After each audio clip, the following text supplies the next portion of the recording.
گا اور امریکہ کے اوپر اپنا انحصار کم کرنا پڑے گا۔ اب یہ ایران کے ساتھ خلیجی ممالک کو لڑوانا اس وقت بہت بڑی خواہش ہے نیتن یاہو کی، اور اس کے لیے کام ہو بھی رہا ہے۔ میں آپ کو ایک خبر دیتا ہوں، ایک تو جو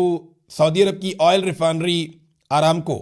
اس کے اوپر جو اٹیک ہوا، ایران نے بڑی واضح انداز میں کہہ دیا، بلکہ انہوں نے یہ کہا کہ ہم نے اپنے سعودی بھائیوں کو آگاہ بھی کر دیا ہے کہ اس حملے کے پیچھے ہم نہیں ہیں، ہم نے کسی ریفائنری کے اوپر کسی قسم کا میزائل نہیں داغا،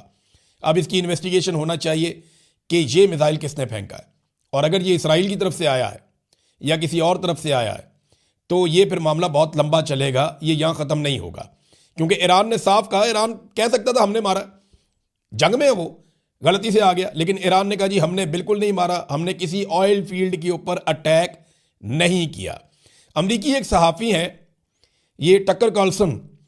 انہوں نے ایک انکشاف کیا ہے۔ ٹکر کارلسن یہ کہتے ہیں کہ قطر اور سعودی عرب میں موساد کے کچھ ایجنٹس پکڑے گئے ہیں اور یہ بم دھماکوں کی پلاننگ کر رہے تھے، اس الزام میں گزشتہ رات ان کو پکڑا گیا ہے، اور یہ کوشش کر رہے تھے کہ جو امریکہ کے اتحادی یہ خلیجی ممالک ہیں قطر اور سعودی عرب، یہاں پہ اس قسم کی بم دھماکے یا کارروائیاں کروائی جائیں جس سے انارکی پھیلے اور انہیں لڑائی کے اوپر اکسایا جائے۔ اب یہ دیکھیں، یہ خبر بہت بڑی خبر ہے کہ یہاں پہ موساد کے ایجنٹ پکڑے گئے ہیں ان ملکوں میں۔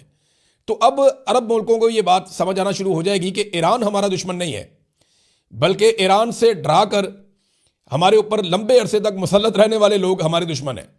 اور ہمیں تو ضرورت ہی نہیں تھی اتنا پیسہ خرچ کرنے کے لیے اپنے دفاع پہ جتنا ہم نے خرچ کر لیا، اگر اپنے اوپر خرچ لیتے تو آج شاید بہتر پوزیشن میں ہوتے۔ ناظرین، ایک اور بڑی خبر ہے، اور وہ یہ ہے کہ محمود احمدی نژاد بہت مقبول ہیں ایران کے اندر، سابق صدر ہیں ایران کے،